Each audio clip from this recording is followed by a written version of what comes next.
Do you know that phrase, chums, backhanded compliments? You know the one I mean. I love it, don't you? When people people say, "Oh, you're a lot slimmer than I thought you would be," or "You're a lot taller than I thought you would be," or something, or the opposite. You know, you're fatter than I thought. I just love that sort of thing, and it happens more and more and more. Of course, in the world of Hollywood, you know, I've often been fascinated by the backstabbing that goes on, and I remember reading this about the ubiquitous Betty Davis and Joan Crawford. When they were putting together an honour for Joan Crawford at the town hall in New York, a sort of retrospective of movies, they rang up Betty Davis and said, you know, we'd like to get a quote from you or something like that. And this is all about Joan and her movies. And apparently Betty said, oh, are there enough? And they said, well, yes, you know, realising that it was a little spiky. And then she said, I presume you're going to start with all the silent movies that she made. Another subtle dig. You could say the same thing, of course, about this between the former actress Gwyneth Paltrow and, of course, the would-be wannabe influencer Meghan Markle. Let me explain. Morning from a sun-drenched, lovely London at the moment. I hope you're all keeping well. Thank you for joining me. You know what I mean, though, don't you? We've all had friends like that, wannabe friends, that can't wait to get a dig in at you. But of course, you know, in Hollywood, you have to be very careful.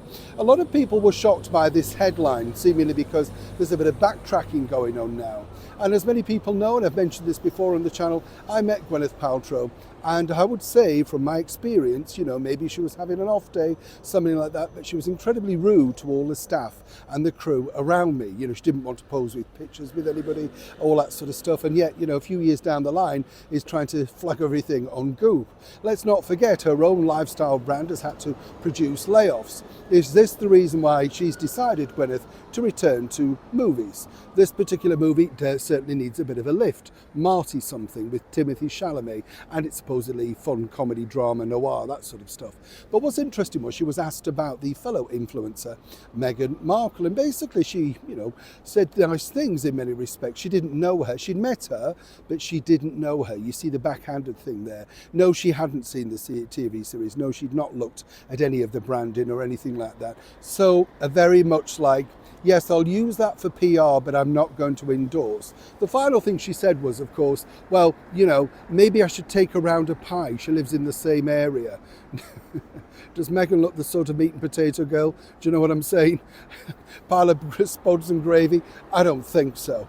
But you see, this is Hollywood, and basically when you've got something to sell, you remain quiet until you definitely need that moment. You know what I'm saying? It's like everything. Doesn't matter what disaster you've got, save it until you can then put it in a magazine interview or indeed a chat show. And that's exactly what Gwyneth Paltrow has done for Meghan Markle. This lifts up the movie, gets people talking about her, reminding people that she's now back in front of a camera, not just as a Goop influencer, but now as an actress.